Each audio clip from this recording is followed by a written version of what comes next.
I know hold the title, but always in my mind, I'm contender number one. I always I want to improve my game and to fight for my sport, fight for the sport, for my legacy, for help people, my missionaries things, and man, I love my job, because as I keep going, this put fire in my heart, continue work hard. Cris Cyborg is a name which is often associated with incredible athleticism and terrifying violence. We often neglect to look, however, at the inspirational woman who has been a trailblazer for women's MMA.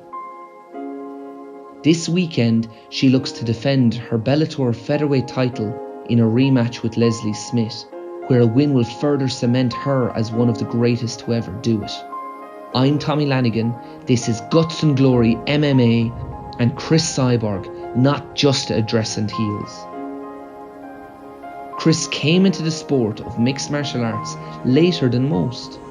From an early age, she displayed awesome athletic ability, competing in handball at a national level in Brazil. The move into MMA actually came about when she was seen competing in handball. MMA seemed to be the perfect sport for someone possessing her physical strength. Combining natural physical gifts and killer instinct, her entry into the world of MMA spelled doom for her opposition. The one early exception was in her debut bout, which she lost to Erica Pais, a championship caliber BJJ standout who won by submission. After racking up a series of knockouts, Cris found herself in a high-profile bout against an undefeated Gina Carano.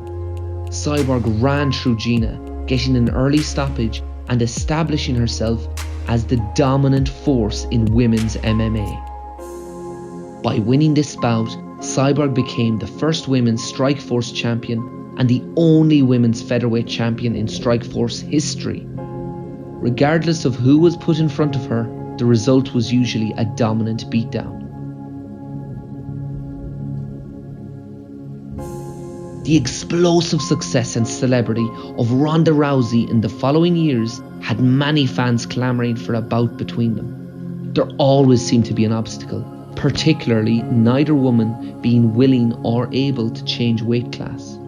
After her success in Strikeforce, Cyborg moved to Invicta before making her home for a time in the UFC. It felt like the promotion had introduced a featherweight division specifically for Cris.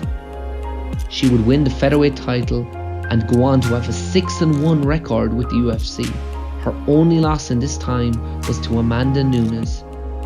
A rematch between the two seemed the most logical fight, but tensions between Cyborg and the UFC made it impossible for them to come to an agreement, causing a very public parting of ways. Since leaving the UFC, Cyborg has gone on to capture and defend the Bellator Women's Featherweight title.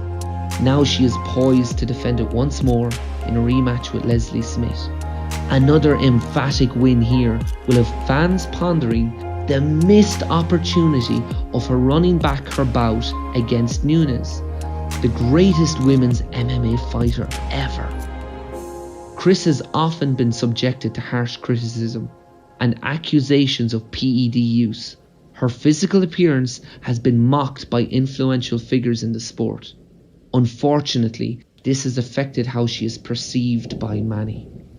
We are not looking at a bully, but a woman with remarkable credentials, having held belts in Strikeforce, Invicta, the UFC and Bellator. This is a woman who legally adopted her niece, making her the first mom to win UFC gold. A person who displays the utmost respect to opponents before and after contests and devotes considerable time and resources to charitable ventures.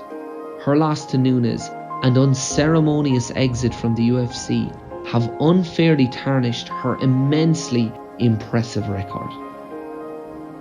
At the age of 35, Cris is surely entering the final stage of her career. We the fans should take this time to celebrate one of the legends of the sport and appreciate the remaining performances of this electric fighter. She shines as an example of professional and personal brilliance, someone who will be inspiring future generations of athletes. If you like this video, give us a thumbs up and be sure to check out the rest of our content on the Guts and Glory YouTube channel.